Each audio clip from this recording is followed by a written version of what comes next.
I've been a professor at the School of Medicine and the Wharton School of the University of Pennsylvania for about 20 years. One of the interesting things to me was I had just done a really hard week of training for a 70.3 Ironman, and I felt great. I never had any symptoms, and then suddenly, one night, that fateful night in Cincinnati, it all changed. Dr. Volp developed a sudden cardiac arrest and collapsed at the dinner table.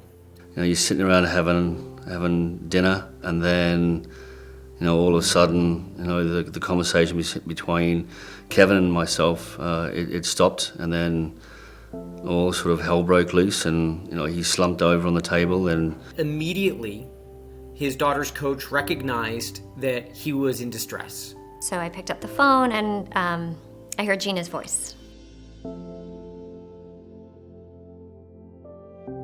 I knew at that moment that something was wrong, because why was she calling me? One of the things that has struck me as a medical professional is the limitations we have in terms of being able to figure out who's going to have a heart attack and when they're going to have one. I think everyone should know CPR outright. That while his heart was unable to pump for him, other people were doing it when needed. And the links in the chain in terms of healthcare were there. And because they all worked, his life was saved. I just kept waiting for someone to call me about how the cath lab went. It was a nurse, and she said that he was out of the cath lab. It all went well. He was stable, but in really critical condition. I had no idea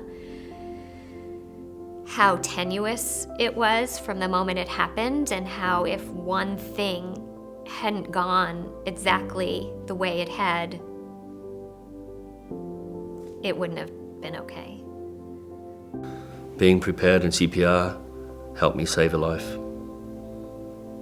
And I remember him asking, well, how do you know that I had high quality CPR? And my response was, I'm having a conversation with you 24 hours after you had a cardiac arrest. I was so grateful to get home. I remember we all got back here and we were all hugging, and then we all came into the house together, and it was really special to be back home.